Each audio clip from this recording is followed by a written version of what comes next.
তাহলে সে জায়গায় দাঁড়িয়ে কিছু আলোচনা ধরে তুলবো। আজকের পালা প্রসঙ্গের বিষয়বস্তু থাকবে কি, দুই ভাই, দুই ভাইয়ে ভাইয়ে ঝগড়া। কি ঝগড়া?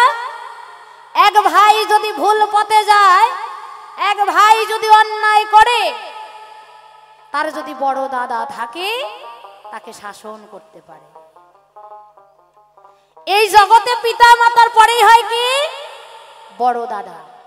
তাহলে ছোট ভাই যদি ভুল করে, তার বড় দাদা তাকে শাসন করতেই পারে। তাহলে সে জায়গায় দাঁড়িয়ে আজকে আমার বিপক্ষের গায়ক যিনি সর্বগুণের গুণী, তিনি বলরাম সরকার, তার নাম শুনি, তাকে কিছু সময়ের জন্য আমার ছোট ভাইয়ের জায়গায় রেখে, আর আমি তার বড় দাদা হয়ে আমি তার কাছে কিছু জিজ্ঞাসা করব। আসলে আমি কিন্তু তার থেকে বড় হতে পারবো না। হাতে পায়ে লম্বা মোটা তাজা হলেই যে মানুষটা বড়, সেটা কিন্তু নয়। বড় হতে গেলে তার ভিতরে মাল মেডেল থাকতে হয়, আমার কাছে কিছুই নেই।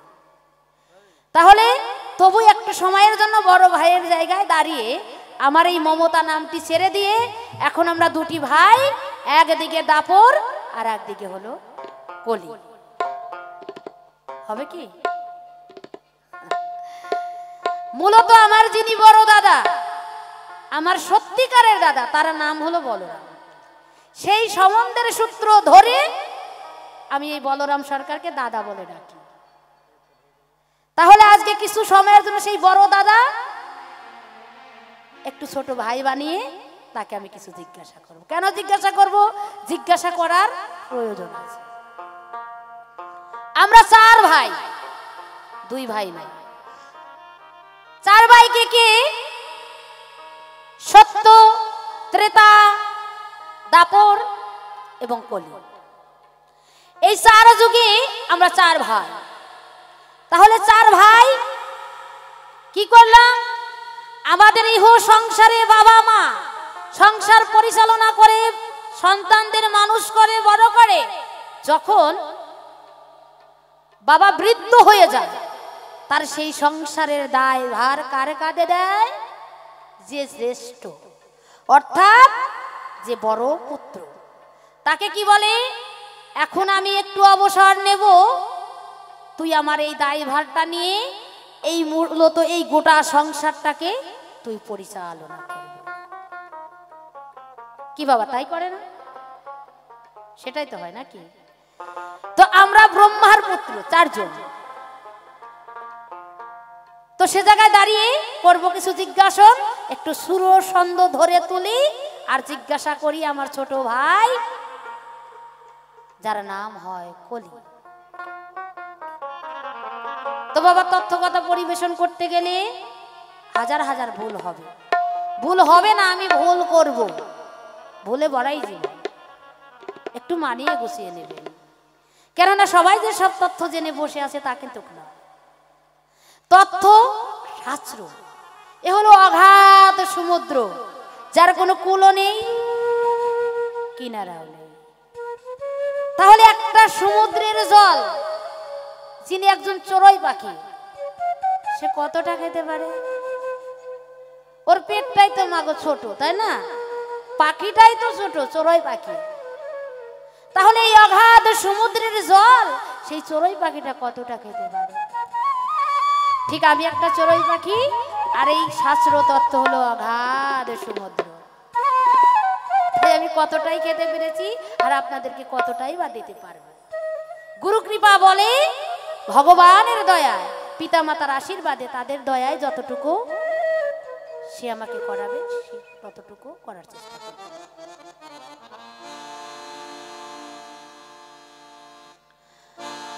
ওরে ব্রহ্মার পুত্র দাপরামি রে, অদ্য তোর যার ভূমিকা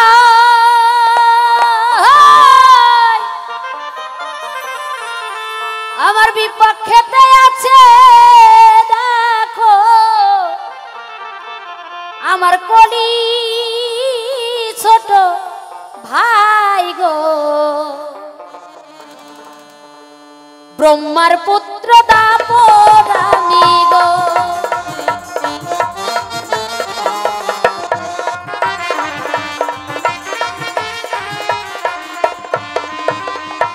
ব্রহ্মার পুত্র দাপর আমি গো, অর্ধতর্জার ভূমিকায়। আবার বিপক্ষেতে আছে আমার কলি ছোট ভাই। শোনো শোনো ও কলি ভাই, তোমারে জানাই তোমার কাছে কিছু কথাই আমি শুনিবারে চাই।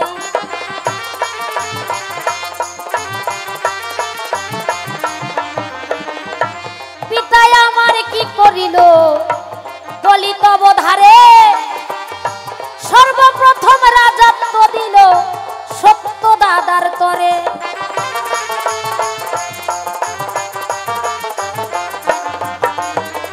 পিতা আমার কি করিল সর্বপ্রথম রাজত্বের দায়িত্ব ভার কার কাঁধে দিল। আবার ভাই যিনি সত্য, যিনি সেই সত্যের হাতে যখন দিল, কিছুদিন রাজত্ব পরিচালনা করি, রাজ্য পরিচালনা করার পর সে আবার কি করলো আমার মেজ ভাই, যিনি মেজ ভাই হয় প্রেতাজু বলি তব ধারে। আমার বড় দাদা তারপরে রাজ্যের বার দিল আমার মেজ দাদার তরে।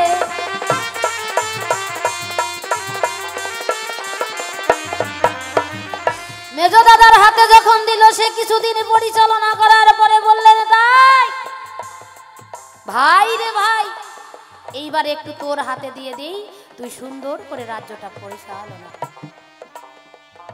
সেই কথা বলে কি করলো আমার দাদা, মেজ দাদা যিনি ত্রেতা, তিনি সে কি করলো দাপরের হাতে তুলে দিল। সেই দাপর যুগে আমি ছিলাম রাজা। আবার সেই দাপর যুগে কত সুন্দর মধুর মধুর নীলা, অগাসুর বগাসুর রাক্ষসী কতজন কি বধ করে, এবং বৃন্দাবন মথুরা তারকা কত মধুর মধুরে নীলা করেছিল। কই সেখানে তো কোনো খারাপ কিছু ছিল না। ত্রেতা যুগে যিনি ছিলেন ভগবান রামচন্দ্র, সে পিতৃ আজ্ঞা মাতৃবাক্য পালন করবার তরে 14 বছরের জন্য যায় বনে। আর তোমার যুগে পিতা মাতার উপর ভক্তি নেই, গুরু ভক্তি নেই, কেউ কাউকে মানে না। এইরকম হবার কথা তো নয়, কেন এরকম হলো? আমি কিছুদিন রাজ্য পরিচালনা করার পরে কি করলাম, ভাই কলিকে ডেকে ডেকে বললাম, ভাই রে, আমি এই নানা তীর্থে গিয়ে একটু ভ্রমণ করে আসি, তাই তোর হাতে আমি রাজ্যটা তুলে দিলাম। নানা তীর্থ নানা জায়গায় করিয়া ভ্রমণ, কলিরে তোর দ্বারে এসে করলাম পদার্পণ রে।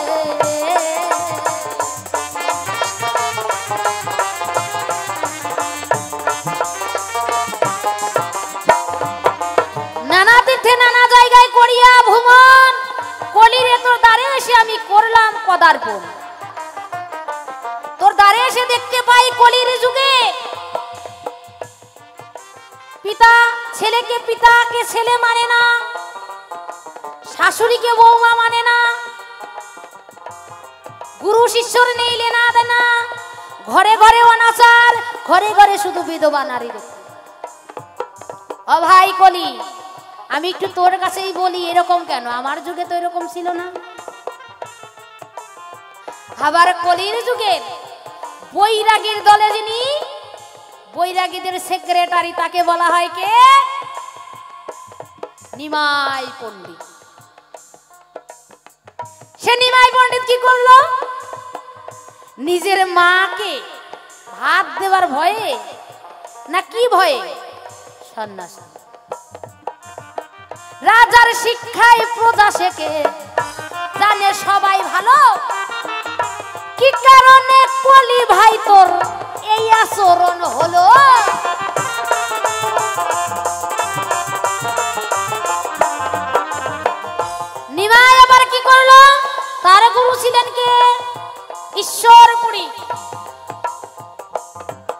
ঈশ্বরপুরী। হে নিমাই এমন একজন নিজের পিতা মাতাকেই চেনে না, নিজের নামকেই অস্বীকার করে। কেন? আমার যুগে তো এরকম ছিল না, গুরু শিষ্যর মধ্যে লেনা দেনা নেই, পিতা মাতাকে মানে না, ঘরে ঘরে বিধবা নারী দেখতে পাই, সবাই শুধু নয়ন জলে বুক ভাসায় করে ভাই ও ভাই তোকে তো এটা করার জন্য আমি রাজ্যটা তোর হাতে তুলে দেই নাই, তাহলে তোর যুগে কেন এমন হলো? একটু খাঁটি খাঁটি বলবে, ভালো একটু খাঁটি খাঁটি সুন্দর করে বলবে। আবার রাস্তাঘাটে যখন যাই তখন আমি দেখতে পাই কেমন এখনকার বর্তমানে মেয়েরা মেয়ে মানুষের পোশাক আর পরে না। ও বাবা, তোমাদের কাউকে বলছি না, মা রাগ করবে না, এইখানে সবাই ভালো, সবাই ধোয়া তুলসীর পাতা। আমি যেই জায়গায় থাকি বর্তমান দুর্গাপুর থেকে একটা ভিতরে, ওইখানে ওই রকম অবস্থা। তোমায় একদিন কি করেছে জানেন তো? আমি না গান করা মানুষ, সব সময়ের জন্য তো গাড়িতেই চেপে থাকি না, যাচ্ছি। এখন একটু একটু গরম না, কয়েকদিন বেশি শীত ছিল তাই না? সেই বেশি শীতের মধ্যে মানে যে জ্যাকেটটা গায়ে পড়েছে না, সেই জ্যাকেটটা কিন্তু কাছে না, নোংরা গন্ধ। তারপর টাইট একটা প্যান্ট পরেছে, তো টাইট প্যান্ট পরেছে আর একটা গেঞ্জি পরেছে, বাবা এমন টাইট গেঞ্জি পরে, আর চুলটা বাবা আবার মিঠুন সার দিয়েছে। হ্যাঁ মিঠুন সার তো দিয়ে আমি যখন সিটটাতে বসে আছি আমারই মাঝখানে ওই যে উপরে যে একটাই আছে না, ওইটা ধরে এইভাবে দাঁড়িয়ে আছে। কি জ্বালা, মানে গাড়িটা যাচ্ছেই কিন্তু উনি আর সরছে না আমার মুখের উপর থেকে। একে তো রাত জাগা, খাওয়া দাওয়া ঠিক মতো হয় না গানে গেলে, মানে তো বাড়ি না যে আমি যেটা পছন্দ করি সেটাই আমাকে দেবে। 10 জনকে নিয়ে একটা অনুষ্ঠান করা সম্ভব নয়, তো যা পাই তাই খাই, শরীরটা কিন্তু ক্লান্ত হয়ে আছে, কিছুতেই সরে না। বাবার রাগ হচ্ছে, রেগে রেগে মানে মনে মনে রাগ করতে করতে বাবা আর সহ্য হলো না, মানে ওর পাশার উপর একটা শট করে আমি সর মারলাম। হ্যাঁ দাদা, এই ঘুরে দাঁড়াও, এই মানে অমনি সঙ্গে সঙ্গে ঘুরে ওঠে, এই তুমি কি বলছো? তুমি জানো না আমি দাদা নয়, আমি দিদি। হ্যাঁ সত্যি কথাই তো, পিছনটা দেখে না ছেলে মানুষের পোশাক পরেছে, মেয়ে মানুষ যতই চাপাচাপি করুক সামনে দেখলেই তো বোঝাই যাবে ওটা মহিলা, বোঝা যাবে না? আমি বললাম সত্যি তো দাদা দিদি, আমি তো জানি না যে ছেলে মানুষকে মেয়ে মানুষ, তারপরে তোমার চুলটাও তো আবার মিঠুন ছাড় দিয়েছো। এই আমি তোমার মতো সাধু সাজবো, মানে রাত্রিতে গান করে বাসে চেপেছি, মানে এরকমই আছে। তুমি জানি কি একেবারে সাধু সেজে গেছো, বৈরাগী সেজেছো, বৈষ্ণবী, আমরা হলাম মডার্ন। বাপরে বাপ, তুমি কোন যুগে থাকো, কোন যুগে বসবাস করো? এটা হলো কলি কলি কলিযুগ, কলিযুগ। রাগ হবে না? আমি বললাম কলিযুগ বলে এটা পড়তে হয়? হ্যাঁ তো ভালো কথা, তো বলো না শোনা, এই দেশটার নামটা কি বলতে হবে তো? বলে এই দেশটার নামটা হলো 19 আর 20। এই ড্রেসের নাম হলো 19 আর 20। আমি বললাম কি আমি কিন্তু ভালো বুঝতে পারলাম না, একটু বুঝিয়ে সুজিয়ে বলো তো শোনা, কি করে 19-20 হলো? বলে আমি যখন ওই বাসের হ্যান্ডেলটা ধরে থাকি তখন এই গেঞ্জিটা উপরে উঠে যায় না। খাটো তো, খাটো তো, কি গো মা খাটো না? আবার গেঞ্জিটা তো শর্ট, যখন বাসের হ্যান্ডেলটা ধরে এইভাবে দাঁড়িয়ে থাকবে তখন তো গেঞ্জিটা উঁচু হয়ে উপর দিলে উঠে যাবে, হালকা হালকা একটু পেটটা বের হবে না? তো বলছে যখন এই হ্যান্ডেলটা ধরে দাঁড়িয়ে থাকবো তখন হবে কি 19। তারপর গাড়ি যেতে যেতে যেতে যেতে যখন বাম্পারে লেগে যাবে, ফক্কাম করে যখন গাড়িটা পড়ে যাবে তখন এই গেঞ্জিটা আবার নিচে নেমে যাবে, তখন হবে 20। এর জন্য এই দেশটার নাম হলো 19 আর 20। ও ভাই কলি, তোর কাছেই আমি জিজ্ঞাসা করি, তোর এই কলির যুগের এই অবস্থাকে, আমার এই তারপরে তো এরকম ছিল না। সবাই ঘরে ঘরে কত সুন্দর ভাসুরকে মেনে চলতো, শ্বশুরকে মেনে চলতো, আর এখন বাবা মানা তো দূরে থাক, হাইটা যাইতে গেলাই মনে হয় বাসুরকে একটা ঠেলা নামালে বউরা শান্তি পায় না। ওই বাসুরকে আবার বরদা বরদা বলে ডাকে না। ওই আগেকার মায়েরা মাসিরা বলতো বাসুর হইলো খেরের পালা আর হাইটা যাইতে দিমু ঠেলা। খেরের পালা বোঝো? ওই যে কারপুর পয়সা আসা, ওর নাম হলো খের। এই দেশে আবার কয় কারি, আবার কয় পোয়াল। আমি প্রথমে বুঝতে পারিনি, আমাদের বাংলাদেশে বলে খের। বলে ভাসুর আমার খেরের পালা, হাইটা যাইতে দিমু ঠেলা। আর যেই দিনে বাসুরে কয় বর্দা, ওই দিনই উঠে গেছে মাথার পর্দা, আর কেউ ঘুমটা দেয় না। জিন্সের প্যান্ট পরে বাসুরের হাত ধরে কোথায় আসবে? ফুলবাড়ির শ্মশানে এসে ফুচকা আর চাউমিন খাবে।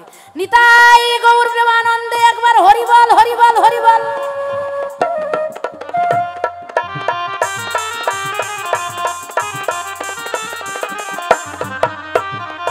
বলো বলো ও কলি ভাই, বলি তোমার ধারে তোমার যুগে গুরু শিষ্যর নাই কোনো মতে ভক্তির কথা।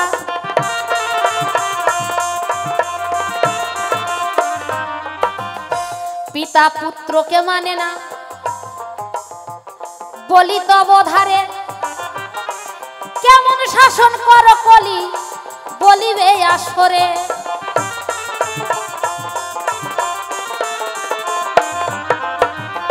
দাপর যুগে দেখো তুমি মহাভারতকে, পঞ্চ পাণ্ডব কুন্তির নন্দন জানে সকলে।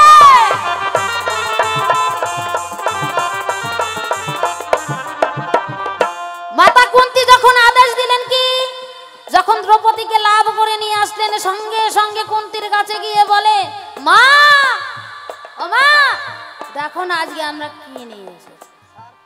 সঙ্গে সঙ্গে মাতা কুন্তি বললেন, যা 5 ভাই ভাগ করে দিন। একটা দ্রৌপদী 5টা স্বামী, তাই না? কেন হয়েছে? মাতৃবাক্য তারা পালন করেছে। আর তোমার এই কলির যুগের ভগবান যিনি, সে নিজের মাকেই ভালোবাসে না। প্রথমবারে এই তো আমার কিঞ্চিত আয়োজন, আমার মতো ভাবাবি করি সমর্পণ। এই পর্যন্ত করিখান্ত রাধাকান্তশ্বরী চাঁদ বদনা প্রেমানন্দে একবার বলো হরি হরি হরি বল হরি বল হরি বল।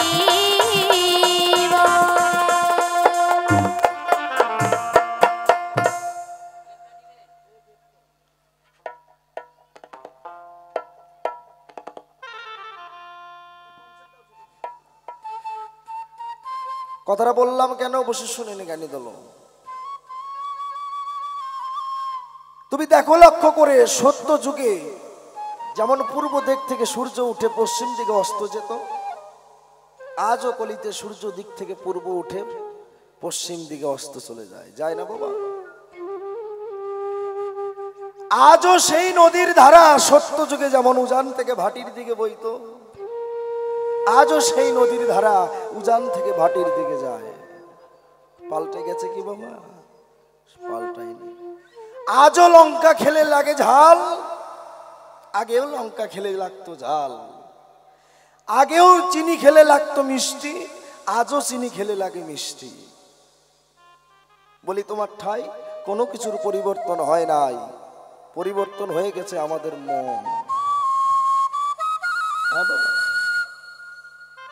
আগে নিয়ম ছিল কি, কোন মুরব্বীদের জুতায় পা লাগলে পরে, কোন মুরব্বীদের জুতোর মধ্যে পা পড়ে গেলে ওই জুতোটা ছুঁয়ে প্রণাম করতে হতো। কি বাবা, বাবা কাকা জ্যাঠাদের জুতার মধ্যে যদি পা লেগে যেত, সেই জুতাটা ধরে প্রণাম করতে হতো। ভুল হয়ে গেছে। আর এখন বাবা কাকা জ্যাঠা এদের সামনে বসে বসে বর্তমানে দারু বিড়ি সিগারেট খায়, খায় না? পাল্টে গেছে আমরা। রাজার রাজত্ব ঠিকই আছে, রাজত্ব পাল্টায়। তুমি বলে গেলে সভা পরে, শুনলাম আমি কর্ণকোহরে যে কলির যুগে ভাসুরকে বৌমারা সম্মান দেয় না, তাই না? ভাসুর হলো খেরের পোলা, যাইতে আসতে মারে ঠেলা। আমার যুগে ভাসুরকে বলে বরদা, কিন্তু দেখো লক্ষ্য করে তোমাদের যুগে যা হয়ে গেছে তা যদি আমি যাই প্রকাশ করি তাহলে তোমার পাকা ধানে মই পড়ে যাবে, লজ্জায় বাঁচার কায়দা নাই। আচ্ছা মা বলেন তো, বলে গেছে আসরে কলিযুগের নাকি বিধবায় গেছে সংসার ভরে, ভরে গেছে না?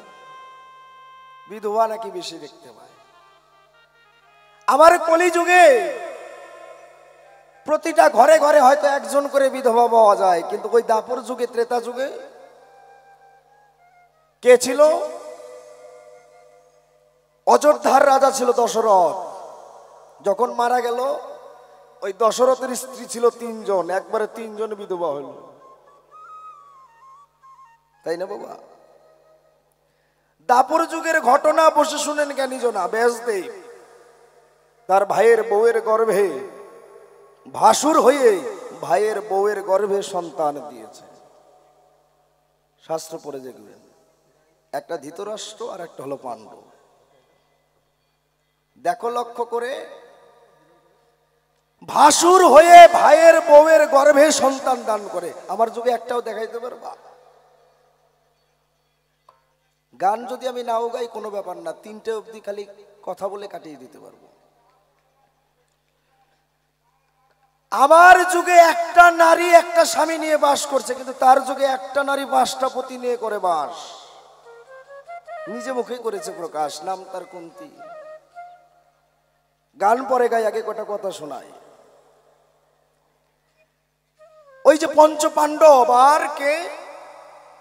কুন্তী একদিন কোথায় গেল? সন্দীপনী মুনির আশ্রমে। ওই সন্দীপনী মুনির আশ্রমে একটি আমের বৃক্ষ ছিল, আম গাছ ছিল। প্রত্যেক দিন একটা করে ফল সেই গাছের মধ্যে ধরে, আর মুনি সাধনা করে স্নান আহ্নিক সেরে এসে সেই আমটি সেবা করে। একদিনে ধরে একদিনে পাকে। পঞ্চ পাণ্ডবকে সঙ্গে করে কুন্তী কোথায় গেল? ওই সন্দীপনী মুনির আশ্রমে গেল।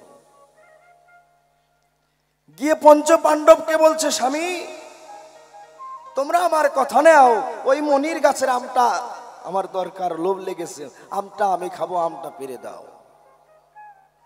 অর্জুন বাণ মেরে ওই আমটা পেরে দিয়েছে কুন্তীর ধারে। এমন সময় কৃষ্ণ কালো শশী সে জায়গায় হয়েছে উদয়। এই আম পেরেছে কে? বলেছে অর্জুন। সর্বনাশ করে দিয়েছ। মনি প্রত্যেক দিন সাধনা করে সেই আমটি সেবা করে, তার সাধনা ভগ্ন করে। মুনি এসে যদি দেখে গাছের আম গাছে নেই, এমন মন্ত্র ঝেড়ে দেবে, বাঁচার কায়দা নয়। আমার কথা নেও, তাড়াতাড়ি এই কাটা আম আবার আগের মতন জোড়া দিয়ে দাও। আচ্ছা বলেন তো, যে আমটি পড়ে গেছে সেটা কি আবার জোড়া লাগতে পারে? অর্জুন বলে আমার দ্বারা সম্ভব নয়। ভগবান বলছে, অর্জুন তুমি সমগ্র বিশ্বের মধ্যে শ্রেষ্ঠ ধনুর্বীর, তুমি পারবে না? বলছে না প্রভু। এখন বলছে জোড়া লাগতে পারে, তবে একটি কারণ। কি কারণ? তোমরা এই 6 জনে যদি যার যার মনের সত্যি কথাটা প্রকাশ করো, যদি যার যার মনের সত্যি কথা বলতে পারো, তাহলে এই আবার জোড়া লাগতে পারে। এখন যুধিষ্ঠির তার মনের কথা বলল, মাটির থেকে আম কিছুটা উপরে উঠল। তারপরে ভীমকে বলল, ভীম তুমি বলো। ভীম তার নিজের মনের সত্যি কথা বলল, আম আর একটু উপরে উঠল। তারপরে আসলো অর্জুন, অর্জুন মনের সত্যি কথা প্রকাশ করলো, আম আরেকটু উপরে উঠল। নকুল সহদেব শেষে যখন তার মনের সত্যি কথা প্রকাশ করলো, ওই আম গিয়ে গাছের বোটার একদম কাছে কাছে যেয়ে লেগেছে, আর একটু হলেই বোটার সাথে জোড়া লেগে যায়। এখন ভগবান বলছে, দ্রৌপদী তুমি আমার কথা নাও, তুমি তোমার মনের সত্যি কথাটা বলে দাও। দ্রৌপদী ডেকে বলছে কৃষ্ণের কাছে, হে জনার্দন, আমার মনের আর সত্যি কথা কি, আমার মনের বাসনা এটাই, আমি যেন 5 স্বামী নিয়ে সুখে সংসার করতে পারি। যেই মাত্র এই কথাটা করেছে প্রকাশ, সঙ্গে সঙ্গে হয়ে গেল সর্বনাশ। ওই যে আম মাটির থেকে উঠে গাছের বোটা অব্দি লেগেছিল, সেখান থেকে ধবাস করে মাটিতে পড়ে গেল। ভগবান বলছে, দ্রৌপদী তোমার মুখের কথা ঠিক হয়নি, মনের কথা বলনি, তুমি মিথ্যে কথা করেছো প্রকাশ, তাই আম গাছের হয়ে গেল সর্বনাশ। তুমি আমার কথা নাও, মনের সত্যি কথাটা খুলে কও, যদি সত্যি কথা বলতে পারো ধরো আমার কথা ধরো, আবার সেই আম গাছ বোটার মধ্যে সৃজন করো। তখন চোখের জল ফেলে দিয়ে আমার গোবিন্দের কাছে বলছে, হে গোবিন্দ, আমি আমার মনের কথাটা সত্যি কথাটা গোপন করেছি, করি নাই প্রকাশ। বলছে তোমার মনের কি কথা? বলছে আমার মনের কথা এটাই, আমার এই 5 স্বামী, এই 5 স্বামীতে আমার মন ভরে না। এই 5 স্বামী থাকতেও আমার মনের মধ্যে ক্ষুধা লেগে আছে, খিদা লেগে আছে। আমি মনে মনে আরেকজনকে স্বামী হিসাবে পেতে যাই। ভগবান বলছে, বলো কে? বলছে ওই যে কর্ণ, ওই কর্ণকে আমার নিজের মনে মনে স্বামী হিসেবে পেতে চাই। ওকে যদি আমি কাছে পেতাম তবে আমার ত্রিতাপ জ্বালা দূরী হয়ে যেত। জয় জয় রাধা গোবিন্দ প্রেমানন্দে, হরি বল হরি বল হরি বল। যেই মাত্র এই কথা প্রকাশ করলো, সঙ্গে সঙ্গে আম গিয়ে গাছের মধ্যে জোড়া লাগলো। আচ্ছা বলেন তো আপনারা, যে মেয়ে ছেলে 5 জনের সঙ্গে সংসার করে, 5টা স্বামীকে বিবাহ করে, মেনে নিলাম তোমার কথা। অর্জুন দ্রৌপদীকে লাভ করে যখন নিয়ে গেল কুন্তির ধারে, কুন্তি বলল, মারে বাবারে, যা নিয়ে এসেছিস আমার কথা নে, 5 ভাই ভাগ করে নে। মাতৃবাক্য পালনের তরে 5 ভাই একটা স্ত্রীকে রাখলো, কথাটা মেনে নিলাম। কিন্তু 5 ভাই 5 স্বামী থাকার পরেও যে মেয়ে ছেলে আরেকটা পরপুরুষের দিকে লোভ করে, আমি বলি তোমার ঠাই, ওই মেয়েটা সতী কোনোভাবেই সম্ভব নয়, করে নয়। আমার যুগে আছে এমন একটাও দেখানোর কায়দা নয়। এটা ধন্য কলি। কেন? তোমার যুগে নিয়ম ছিল, কোন ব্রাহ্মণের পাশে কোন ক্ষত্রিয় বসে খেতে পারবে না, কোন ব্রাহ্মণের পাশে কাপালি গিয়ে খেতে পারবে না, নমশূদ্র গিয়ে খেতে পারবে না। কিন্তু আমার ভগবান যুগ ধর্ম না আমার প্রেম নিয়ে এসেছে। আমার ফুলবাড়ি কমিটির, শ্মশান কালী পুজো কমিটির ভাইয়েরা দাদারা এই যে মধুর বৃন্দাবন সাজিয়েছে। আচ্ছা বলেন তো, কমিটির দাদারা কি কোথাও বিজ্ঞাপন দিয়ে দিয়েছে এই জায়গায় মুসলমান জাতির ঢোকা যাবে না, এইখানে ক্ষত্রিয় ঢুকতে পারবে না, কাপালি ঢুকতে পারবে না, নমশূদ্র ঢুকতে পারবে না? দেয়নি। বলরাম সরকার এক মুখে কৃষ্ণ কথা প্রচার করে, আর যে যে যেই জায়গার জাতি সবাই এক আসনে বসে প্রেমানন্দে রসে ভেসে ভেসে মধুর হরিনাম আপন আপন কর্ণে শ্রবণ করে। জয় জয় নিতাই গৌর হরিবল হরিবল হরিবল। তাহলে এই ধর্মটা একমাত্র আমার কলির যুগে আছে। কেন? একমাত্র কলির যুগে আছে যে সবাই মিলেমিশে একাকার হয়ে আমার গোবিন্দের নাম করতে পারে। তাই তোমার একটা গান শোনাই, সেই গানের সুরে সুরে প্রশ্নপত্র করে জবাব সেরে বাসা ঘরে চলে। 60 পার হতে না হতেই বাদর 64 মতন হয়ে যায়। বলতে পারো কি? 60 পার হতে না হতেই মাথার চুল পাকা হয়ে যায়, মাথায় টাক পড়ে যায়, যায় কিনা বাবা? তাহলে 60 বছর আরো বাকি আছে, কিন্তু 60 হতে হতেই তাদের সন্ন্যাস অর্থাৎ কলিযুগ এসে গেছে। কি বাবা ভুল বলছে কি? কেন এসে গেছে? কারণ তাদের আত্মদর্শী নাই, তারা আত্মদর্শী নয়, আধ্যাত্মিক চেতনা নেই।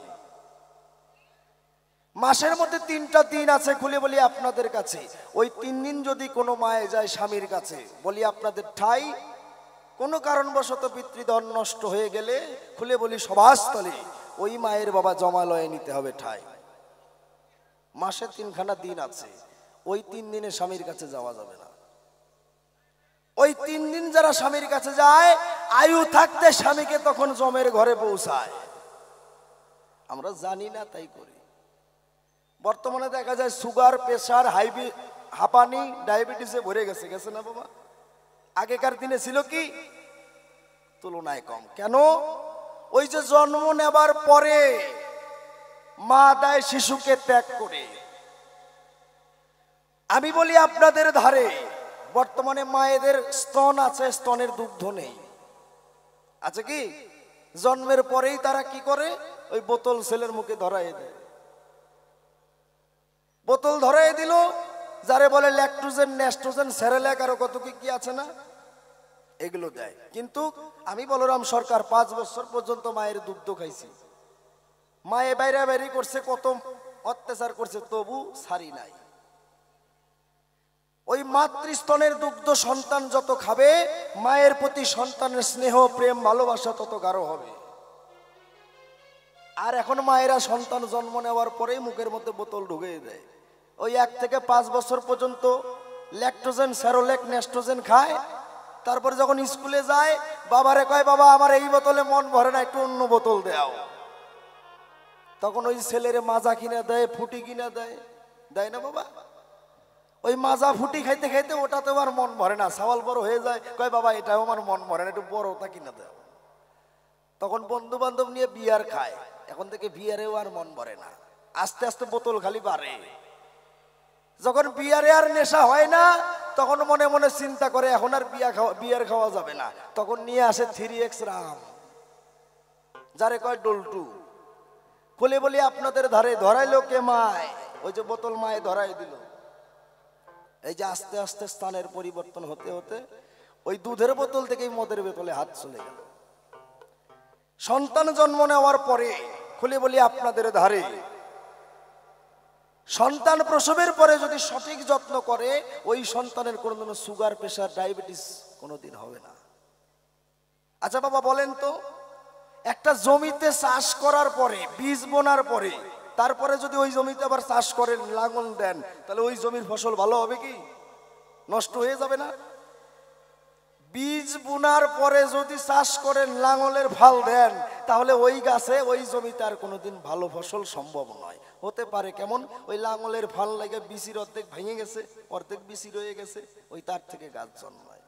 ওই গাছ কি ভালো হবে? কোনোদিন সম্ভব নয়। তদ্রূপ ঠিক তাই আমরা সন্তান দেই সেই স্ত্রীর জঠরে, কবে সন্তান আসলো কবে সন্তান গেল কোনোটাই জানা থাকে না ভাই। সন্তানের গর্ভে সন্তান দিয়ে দিলাম, বউয়ের 3 মাস চলতেছে, তবু কাজ চালায় যাইতেছে। জীবনে কি ভালো হবে? ওটা ওই সন্তান ওই বাপের আগে চলে যাবে। হ্যাঁ, সন্তান আনার নিয়ম জানতে হবে। 3 দিনের জন্য এখানে পুজো হচ্ছে, তাই না? 5 দিন পরে এই অনুষ্ঠানটা এবারের মতন শেষ হয়ে যাবে। এই যে আসনটা সাজিয়েছে দেখেন, কত সুন্দরভাবে ধোয়া মোছা করে প্রতিমাটা দিয়েছে, তাই না? 5 দিন পরে কিন্তু নিয়ে যাবে। তাহলে 5 দিনের জন্য কমিটির দাদারা অনুষ্ঠান করে, তার জন্য জায়গাটাকে ধুয়ে মুছে পবিত্র করে, তাই না? নোংরা থাকলে, পায়খানা পেশাব থাকলে মন্দির বসানো যেত, মূর্তি বসানো যেত? সম্ভব নয়। তাহলে মূর্তি বসাইতে হলে জায়গাটাকে পবিত্র করতে হয়। তদ্রূপ ঠিক তাই সন্তান আনার আগে এই গর্ভমন্দিরটা পবিত্র করতে হয়। যে কয়জন মা গর্ভমন্দিরটা পবিত্র করতে পেরেছে, এই পবিত্র মন্দিরে ভগবান আমার পবিত্র বস্তুই অবতার পাঠিয়ে দিয়েছে। আর যার গর্ভ মন্দির পবিত্র হয় নাই, সে কোনোদিনও সেই সন্তানের পাবে না ঠাঁই, সেই সন্তান ধারণ করার ক্ষমতা নাই। কারণ কেন সন্তান স্বামী আগে যায় শুনে যান মায়েরা। সন্তান জন্ম দেওয়ার পরে, সন্তান জন্ম দিতে কখন হয়? 4টা প্রহর না? 4 প্রহর, দিন রাত অষ্টপ্রহর, তাই না বাবা? এই 4 প্রহরের কোন প্রহরে সন্তান নিতে হয় এগুলো আগে জানতে হয়। এই জন্য বলেছে দীক্ষা শিক্ষা নিয়ে তারপরে করো বিয়ে। বীজ বোনার পরে, সন্তান দেওয়ার পরে যদি সারা রাত্র কোনো যুগল স্বামী স্ত্রী জেগে থাকে এই সংসারে, সারা রাত ঘুমানো যাবে না। সন্তান জন্ম দেওয়ার কর্ম আছে, দিন আছে, স্থানকাল পাত্র আছে, ওইগুলো জেনে সন্তান আনতে হয়। সন্তান জন্ম দেওয়ার পরে স্বামী স্ত্রী 2 জনকে আর ঘুমাইয়ে থাকা যাবে না, সারা রাত জেগে পার করতে হবে। যেজন সেই গুরু কর্ম করে সন্তান আনে ধরায়, ভগবানের বাপের সাধ্য নাই, সেই মায়ের কাছ থেকে তার ছেলেকে, স্বামীকে নিয়ে দূরে চলে যায়। কিন্তু তত্ত্ব জানতে হবে তো, না যাই না খালি চিল্লাইলে হবে না। বলি আপনাদের ধারে সন্তান আনার আগে গুরুর কাছে ফর্মুলা নিতে হয়, কোন দিন সন্তান আনলে পরে সাধু কৃষ্ণ ভক্ত সন্তান হয়, কোন দিন সন্তান আনলে পরে সেই সন্তানটার দ্বারাই সমাজের কল্যাণ হয়, কোন দিন সন্তান আনলে পরে ঘরের ভিতরে চোর ডাকাত মস্তান জন্ম নেয়। আমরা জানি না, না যাই না, অন্ধকারে কাজ করে দেই।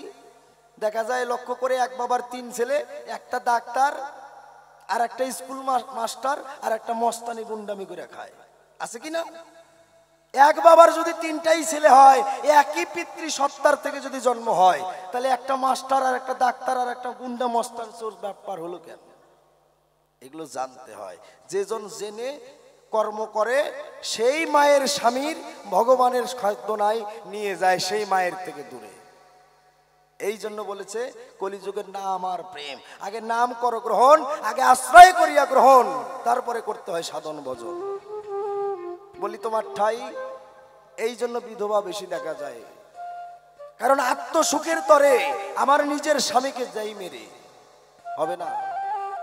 যে নারী তার স্বামীকে বাঁচিয়ে রাখতে পারে সেই হলো প্রকৃত নারী।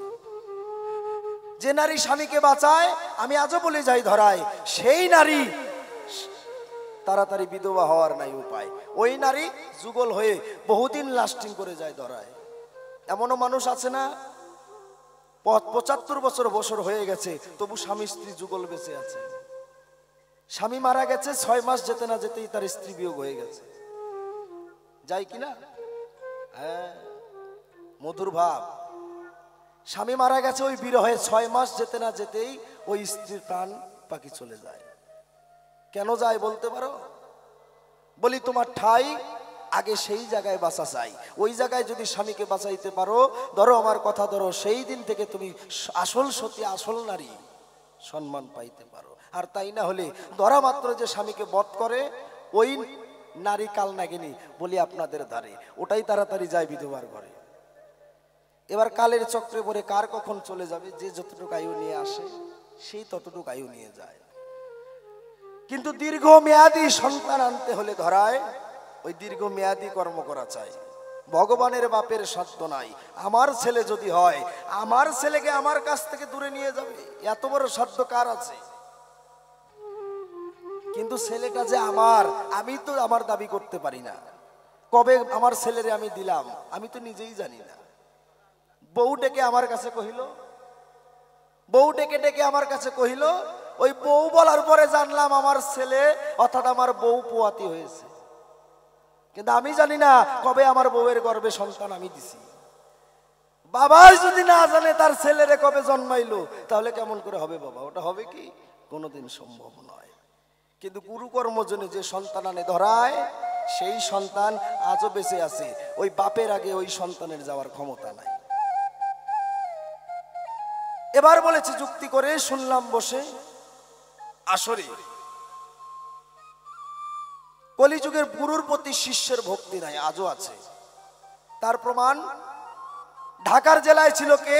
বাংলাদেশে লোকনাথ ব্রহ্মচারী ছিল না? লোকনাথ ব্রহ্মচারীর শিষ্য ছিল বিজয় কৃষ্ণ গোস্বামী। কথাটা বড় দামি। বিজয় কৃষ্ণ হিমালয়ের পাদদেশে, হিমালয় পাহাড়ে এখানে গিয়েছিল, গিয়ে সাধনার জন্য বসে যায়।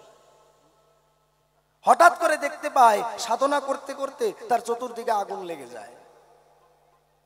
বিজয় কৃষ্ণ মনে মনে করেছে, ভাবনা এখন হয়তো আর প্রাণে বাঁচব না। হঠাৎ করে লোকনাথের বাণী হয়েছে স্মরণ, রণে বনে জলে জঙ্গলে যেখানে বিপদে পড়িবে লোকনাথ লোকনাথ বলিয়া স্মরণ করিবে। যেখানেই লোকনাথকে ডাকিবে অনায়াসে লোকনাথ সেই জায়গায় পৌঁছে যাবে।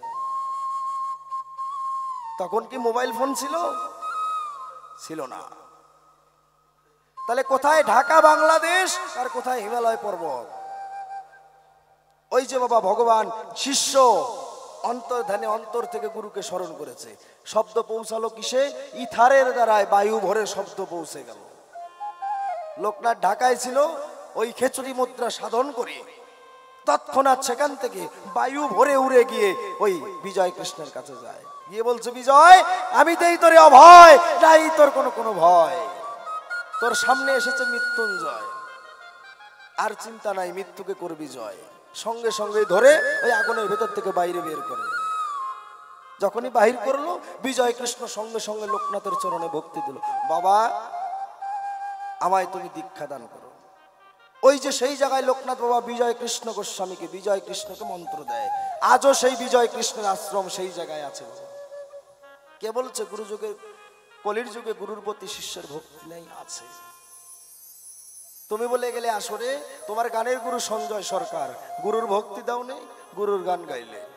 আমারও দুইজন গুরু আছে। আমার বাউল গুরু হলো রামচরণ বাউল, কোচবিহারে তার বাড়ি। আমার কবি গানের গুরু হচ্ছে মহেন্দ্র সরকার, ফালাকাটা ভুটনির ঘাটে বাড়ি। আমরা আসরে এসে আগে গুরুকে প্রণাম করি। আজও গুরুর ভক্তি আছে। যে করার সে করে, যে করার করে না। আজও আছে এমনও সন্তান যে ঘর থেকে বের হওয়ার আগে মা বাবার চরণে ভক্তি করে বের হয়। আছে কিনা? আছে। যদি সাধু না থাকতো দুনিয়ায়, তাহলে এই সংসারটা চলতো না। কি বাবা, বিশ্বাস হয় কি সাধু আছে? আছে কি? তাই না হলে এত এত মানুষ কিসের আশায় এই জায়গায় বসে আছে? দুটো গান শোনার জন্য কি? বড় বড় শিল্পীদের নিয়ে আসতেছে বায়না করে, দুটো গান শোনার জন্য বসে আছে। বর্তমানের এই জায়গাটার মাঠ নেই, বৃন্দাবন হয়ে গেছে। এক এক জায়গার এক এক ভাবুক এসে হয়েছে উদয়। কার হৃদ কমলে আমার প্রাণ গোবিন্দ বিরাজ করে আমরা কেউ বলতে পারি না। পারি কি? কে আমার রাধা গোবিন্দকে জাগিয়ে রেখেছে, কে আমার এই শ্মশান কালী মাকে জাগিয়ে রেখেছে, আমরা কেউ বলতে পারি না। যখন একটা মানুষের ভেতরে রাধা গোবিন্দের ভাবের উদয় হয়, তখন ওই মানুষটা ঠিক থাকতে পারে না। অষ্টসাত্ত্বিক ভাবের একটা ভাব, প্রথম হলো অশ্রু। ওই অষ্টসাত্ত্বিক ভাবের একটা ভাবের যখন উদয় হয়ে যায়, তখন একটা মানুষ, তখন আর দৈহিক জ্ঞান থাকে না। আমার আমিত্ব ভুলে গিয়ে তখন একটা নারী হোক, একটা পুরুষ হোক, একটা মেয়ে ছেলেকে জড়ায়ে ধরে আলিঙ্গন দেয়। দেয় না বাবা? কেন দেয়? তখন তার ওই ভাবটা থাকে না, আমার ভাবটা থাকে না। হরি বল। বলি তোমার ঠাই আজও সাধু আছে, যার জন্য প্রতিটা মানুষ বসে বসে সেই সাধুর সঙ্গ করে যায়। ওই সাধুর চরণধুলি পাওয়ার আশায় প্রতিটা মানুষ এসেছে এই জায়গায়, শুধু গান শোনার জন্য না, দুটো কথা শোনার জন্য নয়। কারণ একটা গান শুনলে যা জ্ঞান হবে, তার থেকে একজনের চরণে ভক্তি দিয়ে তার চরণধুলি মাথায় নিলে তার থেকে 10 গুণ বেশি পুণ্য হবে। তাই বলিয়া তোমার ঠাই আমার এই কলির যুগে আজও সাধু আছে, বৈষ্ণব আছে, শুধু চোখ মিলে খুঁজে দেখা চাই। একটা গান শোনাই, আস্তে আস্তে তোমারে বোঝাই। আহা, বলো কি নিয়ে হাতে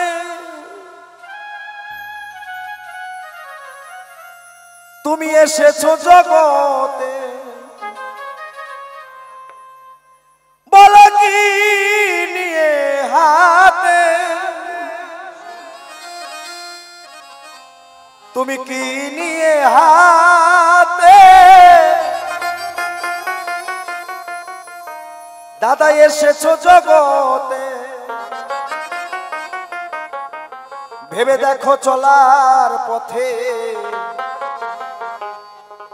কি হারাইছো মন, ভেবে দেখো চলার পথে কি হারাইছো মন।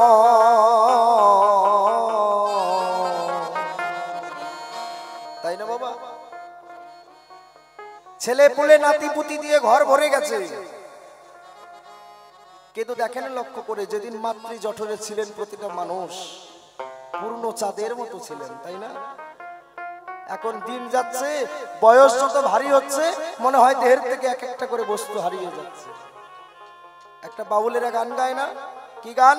যারা পরে এলো তারা আগে গেল, আমি রইলাম পরে। হরিশ দিন তো গেল, সন্ধ্যা হলো, পার করো আমার। কেন বলে? কারা পরে আসে, কারা আগে যায়? পরে আসে আমার বলার শক্তি, পরে আসে চলার শক্তি, পরে আসে দেখার শক্তি, পরে আসে দাঁত, পরে আসে চুল। এগুলো তো আমার আগে আসে নাই, আমার পরে এসেছে। যারা পরে আসলো তারা আগে গেল, রাখতে পারলাম না আমি। এর দায় কার? আমার। যুগের ধর্ম নয়, যুগ যুগের জায়গায় ঠিকই আছে, কিন্তু আমি রাখতে পারি না। আমি যদি মনে করি সারা সমাজ জিন্সের প্যান্ট পরে করে ঘুরুক, আমি আজও মাথায় ঘোমটা দিয়ে চলবো, আপনারা কি মানা করবে ঘোমটা দিও না? আমি যদি মনে করি মুরব্বীদের দেখলেই ভক্তি করব, জয় রাধে করব, আমি আজকের থেকে যদি মনে করি কোনো মানুষ দেখলেই বলবো জয় রাধে, আচ্ছা আমি যদি জয় রাধে বলি, তাহলে আর একটা লোক যে কোনোদিনও ধর্মপথে যায় নাই, যে কোনোদিনও কৃষ্ণ কথা বলে নাই, যদি একটা অহিত ব্যক্তিও মুখ দিয়ে জয় রাধে বলে, তখন একটা মদারু বলে জয় রাধে। আজ থেকে সচেতন হয়ে যাই আমরা। মুসলমান সমাজে গিয়ে দেখবেন একটা মুসলমান ভাই আরেকজন মুসলমান ভাইকে দেখলে বলে সালামু আলাইকুম, তার প্রতি উত্তরে আরেকজন বলে ওয়ালাইকুম সালাম। কিন্তু আমাদের মধ্যে এই শৃঙ্খলা নাই। আজ থেকে যদি আমরা সবাই মনে করি যে আমরা দেখা হলেই কব জয় শ্রীকৃষ্ণ, ওই একজনের দেখা দেখি 500 জন তখন শিখবে, কিন্তু আমাদের চেতন করার সেই শক্তিটা নেই, আমরা নিজেরা চেতন হই না। তাই সবাই চেতন হও। এই সনাতন ধর্ম সারে খারে যাচ্ছে বাবা। আর বর্তমানে বাউল এমন জায়গায় পৌঁছে গেছে, আর কয় কিছুদিন গেলে পরে বাউলের মান আর থাকবে না। বুঝতে পেরেছেন? আজ থেকে 20 বছর আগে আমার গুরুদেব রামচরণ বাউল, তার সঙ্গে গান গাইতো হিরেন খেপা, তাদের যে গান শুনেছিলাম ওই গান আর এখন শোনা যায় না।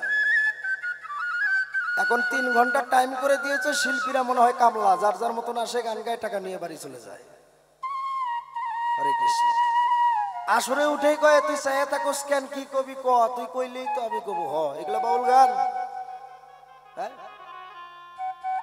সমাজটা সারে খারে গেছে। যে বাউল, যে সরকার দুটো হাসির কথা কইতে করবে, বিটলা কথা কইতে পারবে, ওটাই ভালো সরকার। বুঝতে পেরেছেন? কিন্তু অন্তর্জগতের কথা নেই। ভক্তরা আসে, গান শুনে চলে যায়, কিন্তু মনের যে পিপাসা সেটা পূরণ হয় না। তাই দেখো লক্ষ্য করে এক এক করে চলে গেছে। ওই যে আমার ওই বাবাজির মাথায় চুল নেই, আর চেষ্টা করলে হবে কি? সম্ভব নয়। আমি বলরাম হয়ে বলি, বর্তমানে আমার বয়স 28 বছর। একটা দুটো করে দিন করে সেই দিন মাতৃজঠরে জন্ম নিয়ে এলো, সেই দিন মায়ের হাত ধরে দিকে হাঁটলাম, সেই দিন আমার মা আমাকে হাতে ধরে নিয়ে স্কুলে পৌঁছে দিল। আজকে 28 বছর পূর্ণ হয়ে গেছে। বলেন তো বাবা, এই 28টা বছর ধরে চলছি সংসারে, পাপ পুণ্য দুই হাতেই করেছি ক্রয়। শুধু যে পুণ্য কামিয়েছি না, পাপ কামিয়েছি। শুধু যে পাপ কামিয়েছি না, কিছু ধর্মও করেছি। ওরে মন, দেখ লক্ষ্য করে, কি নিয়ে এসেছিলি আর কি নিয়ে যাবি। এসেছিলি খালি হাতে, কিন্তু যাওয়ার সময় নিয়ে যাবি অনেক কিছু। কি? এই যে হিংসা, নিন্দা, বিদ্বেষ, পাপ। আমার গুরুদেব একটি গান বলেছে, খেপারে পাগল রে, আগে নিজের বিচার নিজে কর, কালী কাত্তায় উনি ছেড়ে নিজের পূজা নিজে কর। খেপারে পাগল রে, একবার নিজের বিচার নিজে আগে কর। তুমি ছেড়ে দাও, দুনিয়া মন্দ পথে চলছে, তুমি সৎ পথে চলো। দেখবে তোমাকে দেখে আর 5টা লোক অসৎ পথ থেকে সৎ পথে এসে যাবে। কি বাবা, আপনার ছেলে যদি মুখ দিয়ে বলে সকালবেলায় ঘুম থেকে উঠে বলে জয় রাধে হরে কৃষ্ণ, আপনি বলেন না, কিন্তু আপনার ছেলে সকালবেলায় বলে ঘুম থেকে উঠে হরে কৃষ্ণ, 10 দিন শুনতে শুনতে আপনার মনেও বিবেকে সাড়া দিয়ে দিবে, আরে আমার পেটের ছেলেটা কৃষ্ণ কথা কয়, তাহলে আমার বলতে অসুবিধা কোথায়? ওই যে বাবা, সমাজকে চেতনা করা যায় কিভাবে? আপনি বলেন, আপনার দেখা দেখে আপনার বন্ধুরাও বলবে জয় রাধে। এই যে আনন্দ, এই আনন্দ কোথাও পাওয়া যাবে না। বলি তোমার ঠাই খালি হাতে এসেছিলে, কিন্তু যাওয়ার বেলায় অনেক কিছু নিয়ে যাবা। এই বোঝা, যে বোঝা পিঠের মধ্যে নিয়েছো, এই বোঝা নিয়ে ভব নদী, বৈতর নদী পার হওয়ার নাই উপায়। কারণ শেষ বিচারের হাইকোর্টে টাকা পয়সা যতই থাকুক, শেষ বিচারের হাইকোর্টে কোনো উকিল পাওয়া যায় না। তাই আমার গান, কি নিয়ে হাতে এসেছো জগতে,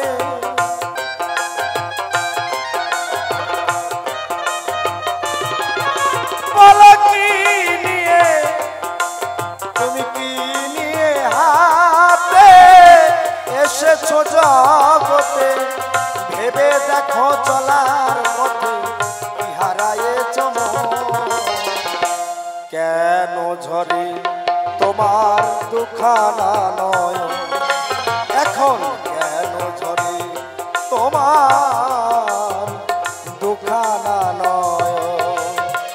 নিতাই গৌর হরিবল হরিবল হরিবল হরিবল মন। বাহ।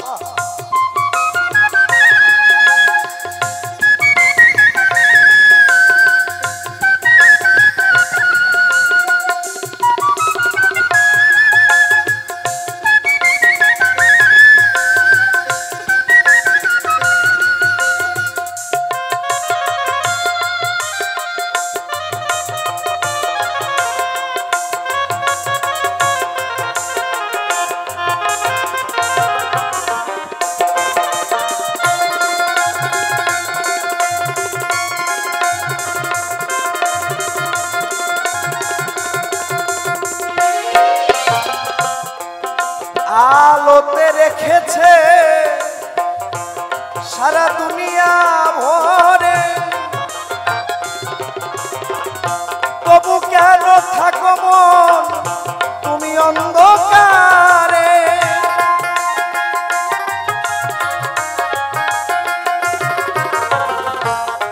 আলোতে রেখেছে সারা দুনিয়া ভরে, তবু কেন থাকো মন তুমি অন্ধকারে।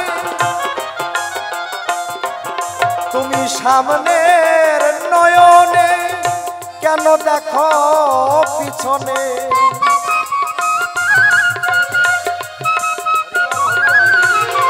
বলো সামনের নয়নে তুমি কেন দেখো পিছনে। শুধু অকারণে মিছা এসব কেন ঝরে দুখানা নয়ন, কেন ঝরে তো দুখানা নয়ন।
পালাইবার রাস্তা নাই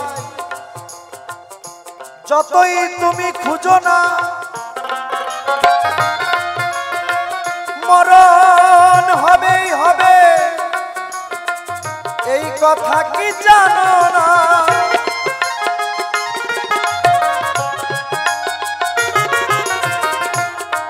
পালাইবার রাস্তা নাই যতই তুমি খুঁজো না, মরণ হবেই হবে সে কথা কি জানো না। তাই গুরু মহেন্দ্র ভাবে তবে যে হবে,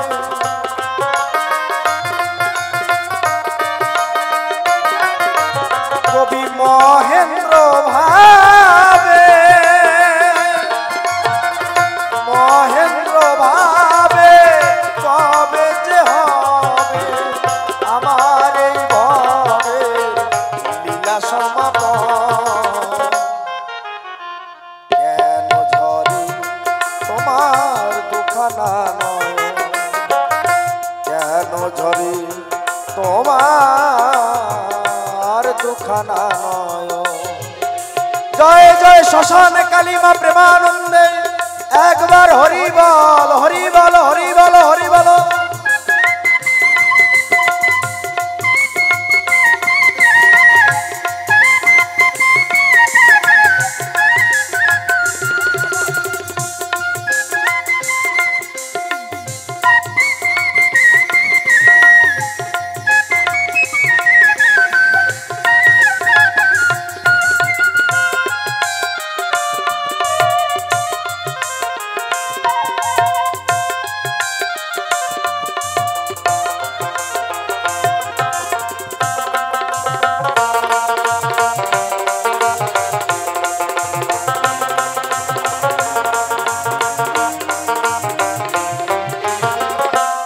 তোমার কাছে নেচে নেচে জবাব দিতে চাই।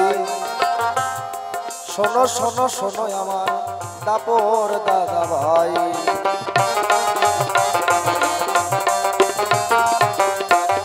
আমার যুগের মায়েরা ভালো যাচ্ছি তোমায় বলে, বসে বসে শ্রবণ করো দাঁড়ায় সভা তলে।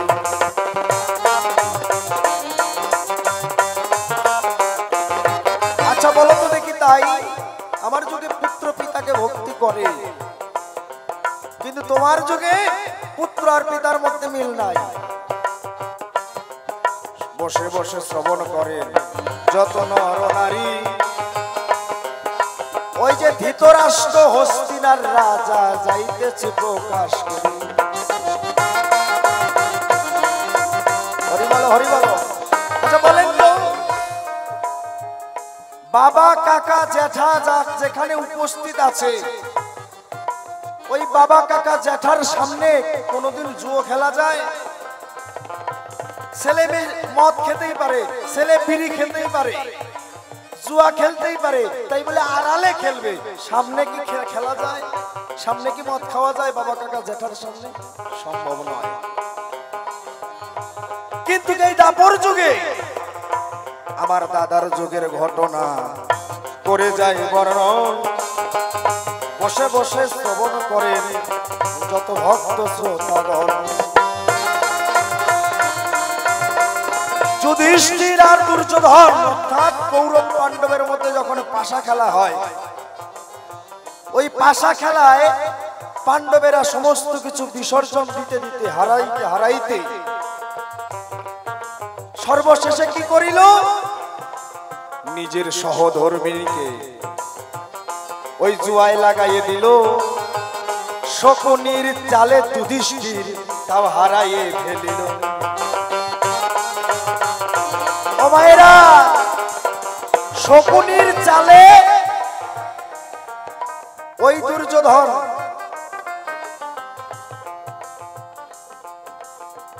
আচ্ছা অনুপ্রিয়া পাল আমার এই মায়ের মানত ছিল, তার মনের বাসনা মায়ে পূর্ণ করেছে। 1111 টাকা দান করেছে। একবার এই মায়ের জন্য সবাই উলুধ্বনি হরিধ্বনি দাও। জয় জয় রক্ষা কালী শ্মশানে কালী মা প্রেমানন্দে, হরি বল হরি বল হরি বল হরি বল।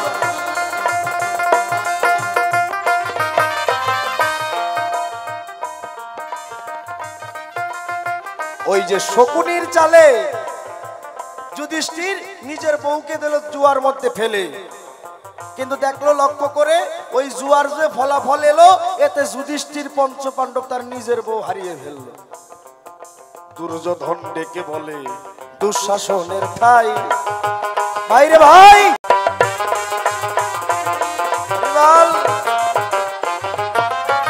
দুঃশাসন তখন হেঁটে হেঁটে দ্রৌপদীর কাছে গেল, দ্রৌপদীকে চুলের মুঠি ধরে টানিতে লাগল। বলো, ওই যে সেই জায়গায় ছিল কে? ধৃতরাষ্ট্র গান্ধারী। সেখানে ছিল পিতামা ভীষ্ম, দ্রোণাচার্য, কৃপাচার্য, এত বড় বড় বিজ্ঞ বিজ্ঞ মহাজনের। আচ্ছা বলেন তো, আপনারা যদি থাকেন, যদি আপনাদের সামনে কারো ঘরের মেয়ে, কারো ঘরের বউয়ের ইজ্জত নেওয়ার চেষ্টা করে, সম্মান হানি করার চেষ্টা করে, আপনারা আগাবেন না? প্রতিটা মানুষই আগাবে। কারণ ওই যে মেয়েটার লজ্জা, অর্থাৎ সেই মেয়েটার যে সম্মান নষ্ট হচ্ছে, আমারও ঘরে মা আছে, মেয়ে আছে, বোন আছে, প্রতিটা মানুষ এগিয়ে আসবে। কিন্তু এই দাপর যুগের ঘটনা বসে শুনে জ্ঞানী জনা।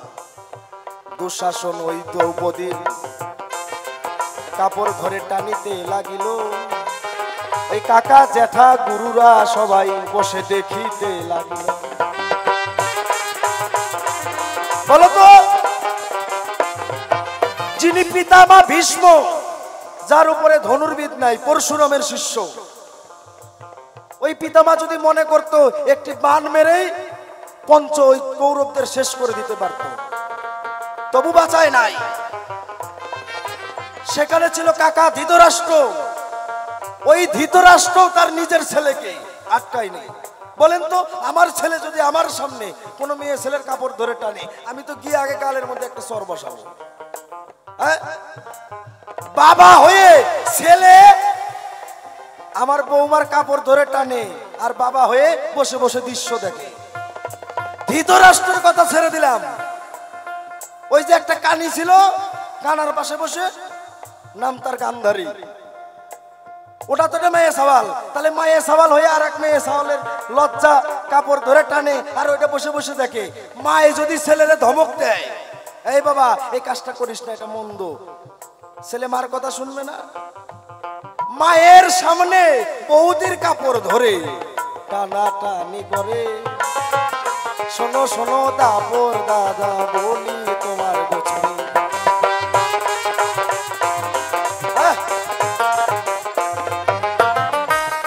তোমার কাছে ধীরে ধীরে আমি বলে যাই, ওই দাপর যুগের ধর্ম বাবা আমার যুগে না। আমার যুগের সংবিধান, কলিতে শ্রাদ্ধে মাংস দেওয়া যাবে না। কলির সংবিধান, শ্রাদ্ধ করলে মাংস দেন কি? কেউ দেই না। কেন? কলির সংবিধান, শ্রাদ্ধে মাংস করা যাবে না। ভাসুর দেবর দিয়ে সন্তান নেওয়া যাবে না, কলির যুগের নিয়ম। নেই কি ভাসুর দেবর দিয়ে সন্তান হয় না, কিন্তু দাপর যুগে হয়েছে। ব্যাসদেব ভাই ভাইয়ের বউয়ের গর্ভে সন্তান দিয়েছে। মায়ে বলছে, বাবা ওই যে যা, তোর তো ভাই দুটা মরে গেছে, তাহলে বউটার তো আর কেউ নাই, তাড়াতাড়ি গিয়ে সন্তান দে। আচ্ছা বলেন তো, ছুইলে হয় ধর্ম নষ্ট, না ছুইলে হয় পাপ? ছুইলে হয় ধর্ম নষ্ট, না ছুইলে হয় পাপ। তার গর্ভে সন্তান দিলে কারে ডাকবে বাপ? ওটা তো যেটা হয়। ধর্ম মারাইতে আইছো আমার কাছে। তোমার ওই যুগের থেকে আমার যুগ অনেক ভালো। একটাও নাই ভাসুর দেওয়ার দিয়ে সন্তান জন্মায়। একটা মেয়ে আছে নাকি বাবা যে বিয়ের আগে সন্তান জন্ম দিছে? আছে কি? কোনো মেয়ে নাই। কোন গ্রামে যদি থাকে, অমুকের মেয়েটা বিয়ের আগেই সন্তান পেটে নিয়ে আসছে, ওটারে সমাজে রাখবে? বের করে দিবে। কিন্তু এই দাপর যুগে হয়েছে, বিয়া হয় নাই, ভাতার কাছে নাই, স্বামী কাছে নাই, অথচ পেটের মধ্যে সন্তান এসে গেছে। মানে ওটা ব্ল্যাকে চলে আসছে বাবা, বুঝতে পেরেছেন? কারণ আপনারা গান না গেলেও তো কম বুঝেন না, বুঝতে পারতেছেন কথাগুলা। স্বামী হলে পরে 2-4টা সন্তান তো হয়, কিন্তু যার স্বামী নাই তার পোলাটা আসলো কোথার থেকে? ওই যে কামের জ্বালা দূর করার তরে গেল পরপুরুষের ধারে, গোপনে চুরি করে নিজের উদর ভরে। ওই ধর্মর কোনো দরকার নাই, বলি তোমায় খুলে, বসে বসে শ্রবণ করেন যত জ্ঞান দলে।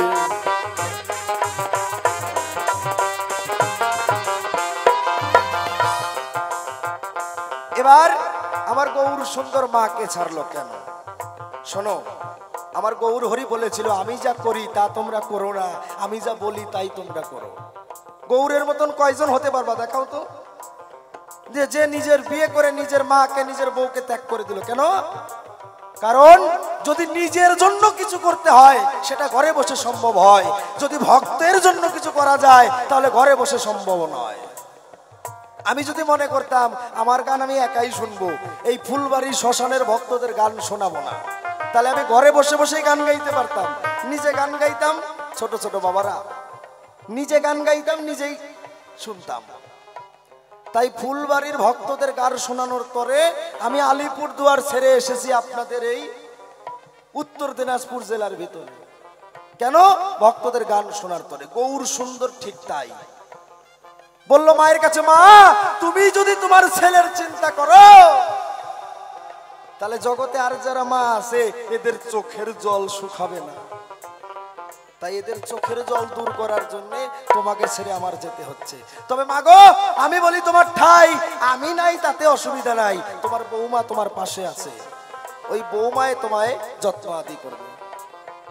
তাই না হলে প্রথম স্ত্রী মারা যাওয়ার পরে আবার দ্বিতীয় বিয়ে করার দরকার ছিল কি? কেন করলো? কারণ আমি আসছি গানে, বাড়িতে আমার মা আছে, যদি এই সময় আমার মার কিছু হয়ে যায় তাহলে অন্তিম কালে মায়ের কানে কৃষ্ণ নামকে শোনাইবে। এই জন্য বিষ্ণু পিয়ারে রাখলো যে তার ঘরে, গৌর সুন্দর মায়াকে ছেড়ে গেল ব্রজের ভিতরে।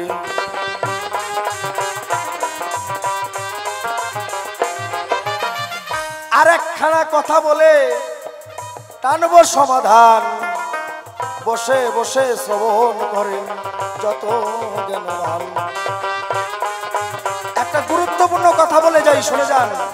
শোনো দাদা, তোমার যুগে এমন মানুষ নাই, আমার কলির যুগে আছে।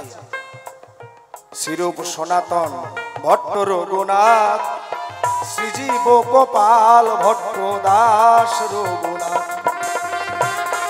এই ছয় গোসাই যাবে ব্রজে করলেন বাস, রাধা কৃষ্ণের নিত্য নীলা করিলেন প্রকাশ। এই ছয় গোসাই করি চরণ বন্ধ, যাহা হতে বিঘ্ন নাশ হয় অভীষ্ট পূরণ।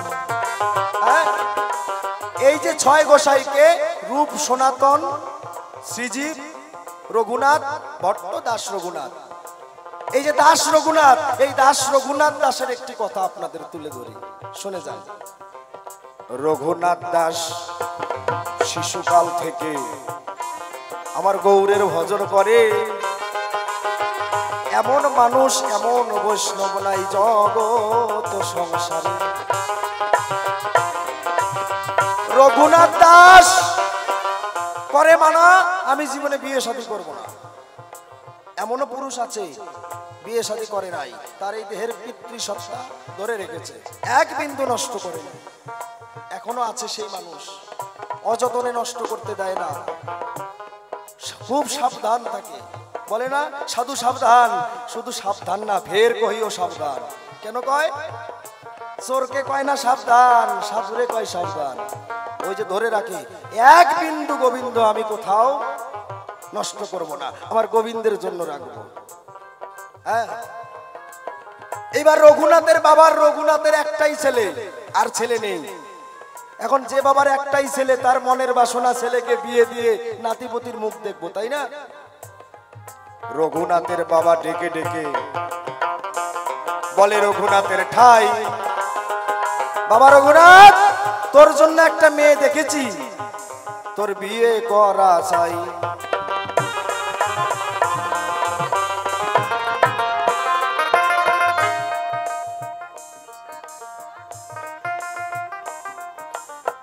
আবার এই মায়ে কামনা ছিল, বলি আপনাদের ঠাই 251 টাকা দান করিল, বললাম সবার ঠাই। এই শ্মশান কালী মা জানো, সেই মায়ের রাখে মঙ্গলের ঘরে। এই নিবেদন করে গেলাম কলি আমি দাঁড়ায় আসরে। খুব মূল্যবানী কথা বলছি, শুনে যান, জীবনে কাজে লাগবে। ওই রঘুনাথ দাস বাবাই বলল, বাবা আমার কথা নিবি, তোর বিয়ের জন্য পাত্রী দেখেছি, বিয়ে করবি। রঘুনাথ করে মানা, বাবা আমি বিয়ে শাদী করতে পারবো না, কারণ আমার এই জীবন তো আমার না, আমি তার চরণে করেছি অর্পণ। বাবার রঘুনাথের কথা শোনে না, বাবা তোর বিয়ে করতে হবে। বলি আপনাদের ধারে বাবাই তখন গোপনে গোপনে বিয়ের জোগাড় করে। যার সাথে বিয়ে ঠিক করেছে নাম হলো সুলোচনা। সুলোচনা জানে কার কাছে? রঘুনাথের সাথে বিয়ে। ওই সুলোচনা প্রত্যেকদিন সকালবেলায় গোবিন্দের নাম করে আর ফুল তুলে গোবিন্দের সেবা দেয়, একজন কৃষ্ণ ভক্তা নারী। তাই একদিন সকালবেলায় সুলোচনা ফুল তুলিবার তরে কৃষ্ণ নাম গাইতে গাইতে যায় বাগানের ভিতরে।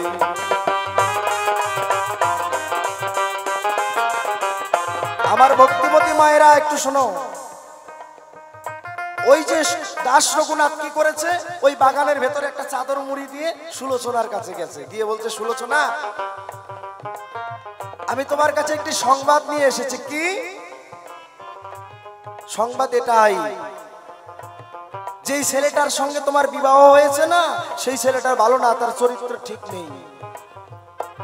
সে মুখে বলে হরি হরি, রাত্রে যায় বেশ্যাবাড়ি। তোমার কাছে করি মানা, ওই ছেলের সাথে বিয়ে করো না। কে? দাস রঘুনাথ নিজে গিয়েছে সুলোচনাকে বলতে, তার সাথে বিবাহ করো না। সুলোচনা বলছে কেন? বলছে ওনার চরিত্র ঠিক নেই, দুনিয়ার মেয়ে সাওয়ালের সঙ্গে ঘুরে বেড়ায়।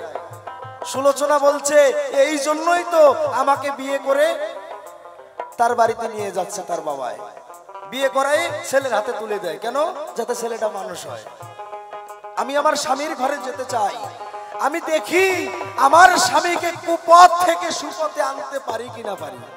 যদি না পারি তাহলে যার জিনিস তার কাছে দিয়ে দেব, আমি আবার আমার বাবার গৃহে চলে আসবো। আর যদি দেখি আমার স্বামী আমার কথা শুনে আমার কাছে আসে, তাতে আমার কোনো অসুবিধা নাই।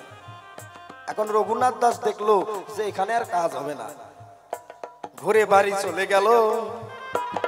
যথারীতি বিবাহের দিন চলে বটে এলো,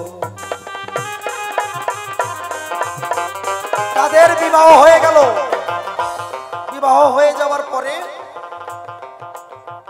ওই বাসর ঘরে সুলোচনা বসে আছে, আর দাস রঘুনাথ মনে মনে চিন্তা করে আজ পর্যন্ত দেহের এক ফোঁটা বিন্দু করি নাই নষ্ট, সঙ্গে ছিল আমার ইষ্ট। আজকে যদি সেই স্ত্রী স্বামী স্ত্রীর মিলনের পরে আমার এই ব্রহ্মসত্তা বিয়োগ হয়ে যায়, তাহলে তো গোবিন্দের চরণ থেকে অনেকটা দূরে চলে যাব। এই কথা চিন্তা করে করে ভাবিতে লাগিল। নীতি নীতি হেঁটে হেঁটে বাসর ঘরে ঢুকিল।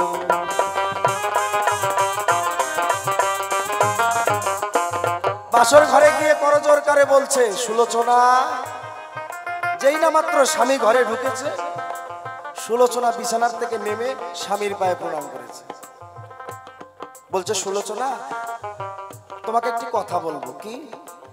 আমি তো আমার জন্য তোমাকে বিয়ে করিনি, আমার বাবা মায় বলেছে তাই করেছি। তবে তোমার কাছে করি মানা, আমি সব কিছু দিতে পারি, টাকা পয়সা ধন দৌলত, কিন্তু আমার দেহ তুমি পাবে না। আচ্ছা বলেন, একটা মেয়ে স্বামীর ঘরে যাওয়ার পরে যদি দেখে টাকা পয়সা গাড়ি বাড়ি সবই আছে, শুধু স্বামীর সুখ নেই, থাকবে বাবা? সম্ভব নয়। তো বলছে প্রভু আমার অপরাধ কি? বলছে তোমার কোনো অপরাধ নেই, কারণ আমি জন্মের পরের থেকেই আমার যা বিষয়বস্তু 10 ইন্দ্রিয় স্বরূপু আমি আমার গোবিন্দের চরণে করেছি অর্পণ, এটা আর তোমার দিতে পারবো না। তাহলে কি হবে?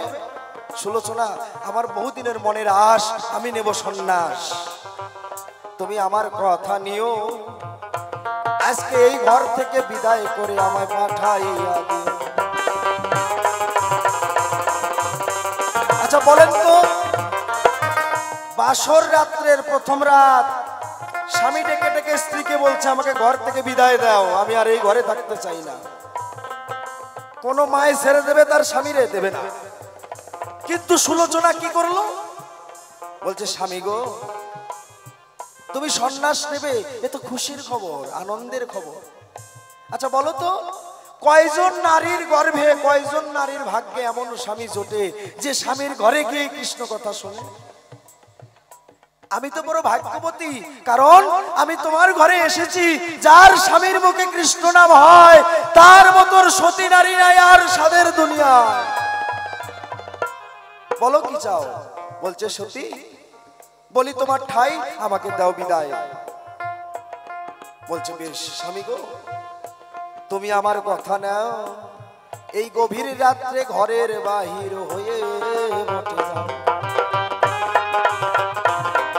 ওই যে রাত্রি গভীর কালে বলেছিল প্রভু তুমি কাঁদবা দেশে দেশে, আমি কাঁদবো ঘরে বসে, দুজনায় কান্নায় বইবে বান, তবেই তো এই কলির জীব পাইবে পরিত্রাণ।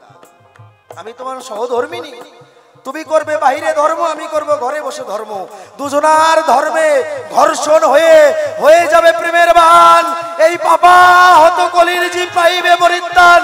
জয় জয় দাস রঘুনাথ প্রেমানন্দে, হরিবল হরিবল হরিবল।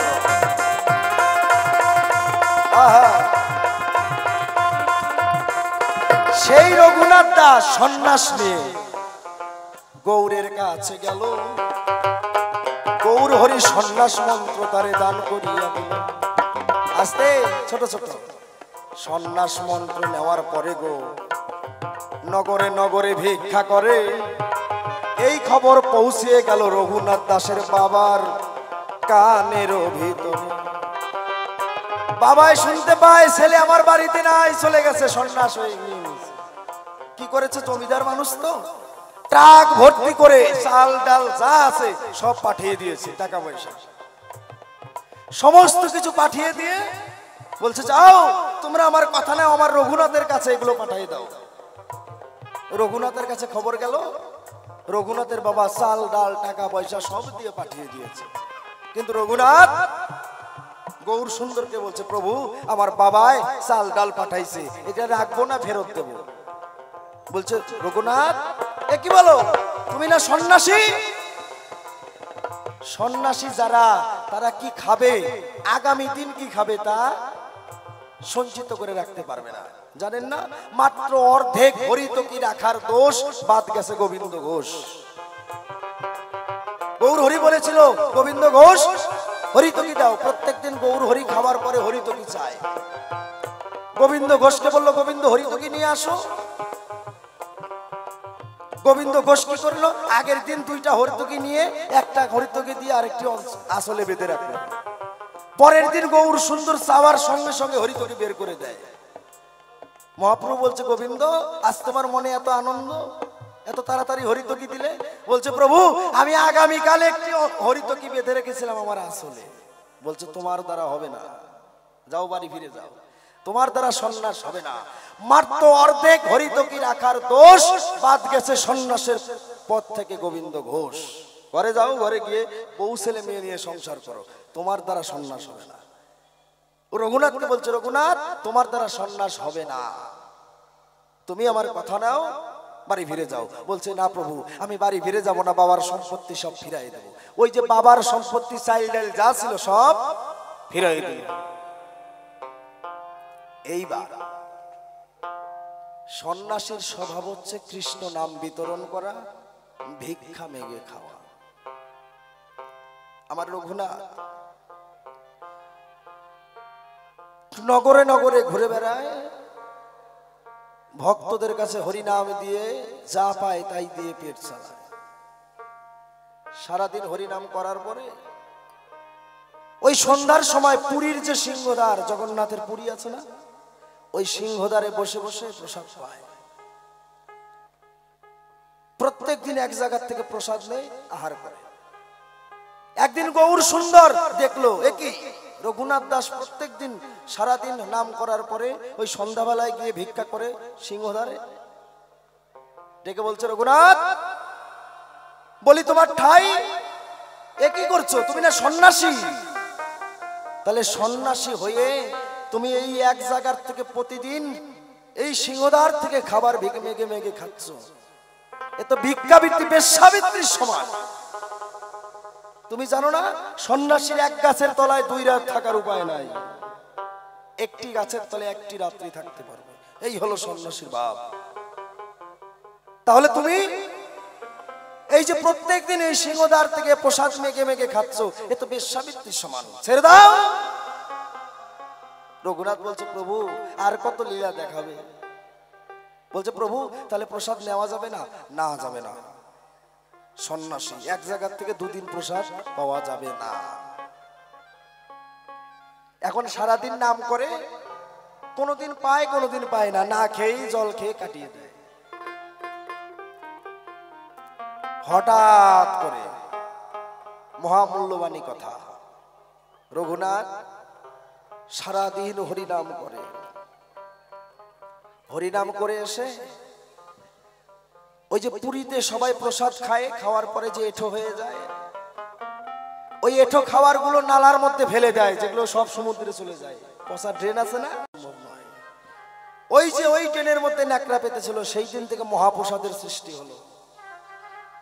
যে বৈষ্ণবেরা মহাপ্রসাদ করে, করে না বাবা? বৈষ্ণবেরা মহাপ্রসাদ কোথা থেকে পেল? ওই যে রঘুনাথ দাস ওই ড্রেনের মধ্যে ন্যাকড়া পেতে খাবার ধরেছে, ওই খাবার নিয়ে ওই খাবারগুলো ধুয়ে গোবিন্দের নামে নিবেদন করে খায়। একদিন গৌর সুন্দর দেখতে পেল আরে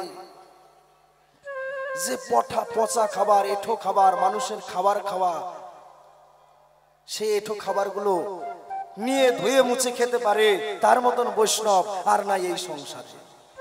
তৃতীয় দিনের দিন আমার রঘুনাথ ওই যখন ন্যাকড়া পেতে প্রসাদ তুলে নিল, নিয়ে যখন বসে আমার গোবিন্দের নামে নিবেদন করে খেতে নিল, এমন সময় পেছন থেকে আমার গৌর সুন্দর এসে রঘুনাথের হাতটা জড়াইয়ে ধরল। রঘুনাথ, এ কি করছো? যে প্রসাদ পাওয়ার জন্য পৃথিবীর কোটি কোটি বৈষ্ণব, যে প্রসাদ পাওয়ার জন্য দেবতারা বাঞ্ছা করে, যে প্রসাদ পাওয়ার জন্য কীট পতঙ্গ তরুলতা পশু পাখি বাঞ্ছা করে, সেই মহাপ্রসাদ তুমি হাতের কাছে পেয়ে আমায় না দিয়ে একা একা সেবা করছো। রঘুনাথ অবাক হয়ে গেছে।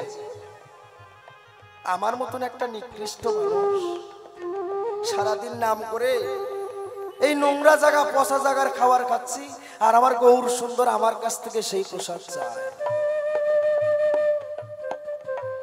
রঘুনাথ বলছে, প্রভু তুমি প্রসাদ নেবে? হ্যাঁ। রঘুনাথ, আমায় প্রসাদ দেবে না? ওই রঘুনাথ চোখের জলে নিবেদন করে ওই নিয়ে মহাপ্রভুর বদনের মধ্যে তুলে দিল। মহাপ্রভুর মুখের মধ্যে দিয়ে সেই প্রসাদ আমার রঘুনাথ দাস এই বদনের মধ্যে ভরে নিল মহাপ্রসাদ। বলছে, রঘুনাথ, আজ থেকে গৌর সুন্দর আর রঘুনাথের মধ্যে কোনো পার্থক্য নাই। রঘুনাথ আর গৌর সুন্দর এক হয়ে গেল। জয় জয় নিতাই গৌর রঘুনাথ ছয় গোস্বামী প্রেমানন্দে। হরি বল, হরি বল, হরি বল। আচ্ছা বলো তো দেখি, তাই তোমার যুগে একটা এমন মানুষ আছে নাকি? দেখাও আমায়। কিন্তু আমার কলির যুগে এমন অনেক প্রমাণ আছে, কেবল একটা প্রমাণ দিয়ে গেলাম, সময় বেশি নেই তো বাবা। কারণ আমরা ৬-৭ ঘন্টা গান না গেলে মন ভরে না। কুচবিহার আলিপুরদুয়ার মানুষ তো, ওইদিকে 2 জন শিল্পী দিয়ে ৬-৭ ঘন্টা গান হয়, আর এখানে বাবা 3 ঘন্টা করে গান সময় বেঁধে দিছে। 12টার থেকে 3টে, মনে হয় কামলা কাজ করতে আইছি বাবা। 3টার পরে আর সময় নাই। যাক, আর বেশি কথায় আমার বলার ইচ্ছা নাই। অল্পে অল্পে গল্পে গল্পে আসর ছেড়ে যায়। যেভাবেতে প্রশ্নপত্র করেছিল দান, আমি ধরে ধরে সভায় এসে দিলাম সমাধান। অন্তরে অন্তরে বড় হইলাম বটে সুখী, জবাব দিতে দেখো রাখি নাই তো বাকি। এইবার দেখি এসে দাদায় আমার কোন বা কথা কয়, কোন ভাবের ভাব ধারা উঠাইয়া লয়। আর কেন বেশি কথা সবাই বলতে যাই, অল্পে অল্পে গল্পে গল্পে আসর ছেড়ে যাই। তোমার যদি জানা থাকে আমার কথা নিও, পরাণ ভরে আসরেতে তুলে ধরিও। কেন কুন্তি ওই 5টা স্বামী নিয়ে সংসার করে, পরিষ্কার বলে গেলাম সবার ভিতরে। আর কেন বেশি কথা সবাই বলতে যাই, আমার মতন আসরখানা ছেড়ে দিয়ে যাই। এই সভাতে আছেন যত দ্বিজ ব্যক্তিগণ, শূদ্র হয়ে ভক্তি তাদের করতেছি এখন। শূদ্র ভদ্র যত দেখিবারে পাই, সকলেরই চরণ তলে প্রণাম দিয়ে যাই। এই সভাতে আছেন যত মাতা মাসিগণ, সকলেরই চরণ তলে প্রণাম নিবেদন। আমরা যখন মাগো এই জগতে আসি, তোমরাই তো দিলে মোদের গলায় মায়ার হাসি। লবকুশকে সীতা দেবী আশীষ দিয়েছিল, রামচন্দ্র ভগবান পরাজিত হলো। মায়ের করুণা ছাড়া সন্তান বাঁচে না, বাঁচে না। সভা মধ্যে দাঁড়াইয়ে তাই করি প্রার্থনা। তারপরে প্রণাম করি মাতা পিতার পায়, জগত ব্রহ্মাণ্ডে এলাম যাদের করুণায়। তারপরে গুরুর পদে রইল নমস্কার, বাউল গানের গুরু আমার রামচরণ সরকার। কবি গুরু কল্পতরু মহেন্দ্র সরকার, যার উপরে দিলাম আমার এই জীবনের ভার। বর্তমানে বাবাই আমারই হলো কে নাই, পরপারে চলে গেছে দরদি গোসাই। কালের কবলে পড়ে নশ্বর দেহ সারি, আত্মা সত্তা চলে গেছে শ্রীরাম ভজপুরী। কত দূরে আছো গুরু আমার জানা নাই, উদ্দেশ্যে ওই চরণে প্রণাম দিয়ে যাই। যেখানে সেখানে বাবা তুমি থেকে থাকো, পদ ভোলা বলরামকে চরণেতে রাখো। তোমার নাম নিয়ে যদি ডুবে মরি, আমার কোনো দোষ হবে না, কলঙ্ক তোমারই। তাই তোমারও চরণ তলে দিয়ে গেলাম ভার, বলরামের ভাঙা তরি করে নিও পার। আর কেন বেশি কথা সবাই বলে যাই, আমার মতন আসরখানা ছেড়ে দিয়ে যাই। কমিটির সদস্য আছো যারা যারা, আমার প্রণাম ভালোবাসা নিও গো তোমরা। এই সভাতে আছে যত মিয়া মমিন ভাইয়া, উদ্দেশ্যে গেলাম আমি আদাব জানাইয়া। আমি দিলাম আদাব, আপনারা করবেন দোয়া, তবেই তো হবে আমার বাউল গান গাওয়া। আর কেন বেশি কথা বলিবারে যাই, আমার মতো আসরখানা ছেড়ে দিয়ে যাই। দেখি দাদা সবাই এসে কোন কথা কয়, কোন ভাবের ভাবধারা উঠাইয়া লয়। তারপরে আমার মনে আছে ভাবো, কোনো এসে আসরেতে আবার দাঁড়াবো। এই পর্যন্ত আমার প্রথমের আসর দিলাম সঙ্গ করি। জয় জয় আপন আপন গুরু গোসাই প্রেমানন্দে। একবার হরিবল হরিবল হরিবল হরিবল। প্রভু প্রভু প্রভু।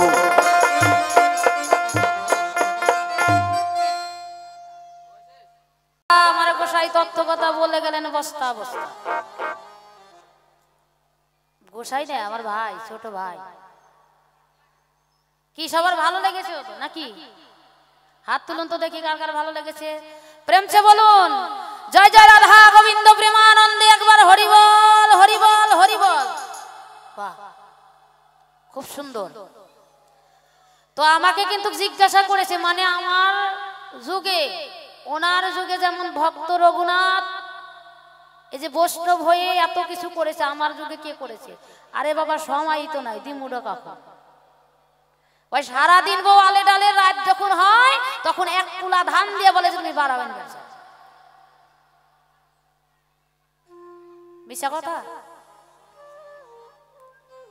রাত যখন হয়ে যায় বাবা, এখন তো আর কেউ মানে যে ওই যে ঢেকিতে চাল করে না, করে কি মেশিনে করে, মেশিনে। আগের যুগে ঢেকিতে করতো, এখনো করে বাংলাদেশের মানুষ, কিছু কিছু মানুষ। তো ওই ভাষাটাই আমি বললাম যে সারাদিন বউ আলে ডালে যখন সন্ধ্যা হয় তখন কি বলে, এক কুলা ধান দিয়ে বলে যে যাও বাড়াবেন ব্যবসা। আজকে আমার ছোট ভাইয়ের অবস্থা তাই। তো একটা গান গাই, এরপরে যদি সময় থাকে দুটো কথা বলবো, না হলে নাই। কেমন? সময় কারোর জন্য থেমে থাকে।